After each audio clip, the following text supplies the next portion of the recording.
কেইদিনমান আগতে আপোনালোকৰ জখলা বন্ধলৈ অহা এটা মিনি ব্লগ দিছিলোঁ। তো তাৰ পৰা আৰু ষ্টাৰ্ট কৰিছোঁ সঞ্জীৱনী হোটেলত জখলা বন্ধাত ভাত খাই ল'লোঁ। তাৰপিছত আৰু এনেকৈ গৈ আছোঁ। আহি পাই গ'লোঁ জাগিৰোড, য'ত মই 4 বছৰ থাকি গৈছোঁ। BSc কৰিছিলোঁ ইয়াতে। এই ঠাইখিনি বহুত মনত পৰে। ইয়াৰ অলপমান আগত গ'লে মোৰ ৰুমটো আছিলে। তো ভাগৰ লাগিছে, টোপনিও লাগিছে। গৈ আছোঁ এনেকৈ আৰু এনেকৈ আহি পালোঁ খানাপাৰা গুৱাহাটীৰ। চাওক কি ধুনীয়া লাগিছে। তো লখৰা পালোঁ।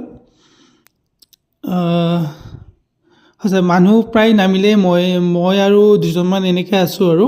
তো এনেকৈ আহি পালোঁ ASTC বাছ কাউণ্টাৰ গুৱাহাটীৰ। তো নামি ল'লোঁ। এতিয়া বেৰিংখিনি লৈ ধুনীয়াকৈ গৈ আছোঁ। এতিয়া মই যাম বাছ বা এনেকৈ সৰু গাড়ীত আৰু। তো ইয়াৰ পৰা এনেকৈ যাব লাগিব মোৰ ঘৰলৈকে। এতিয়া ASTC বাছ এখনত গৈ আছোঁ। আহি পালোঁ হাজো টাউন। তো এইটোৱে আছিলে যে মোৰ মিনি ব্লগ।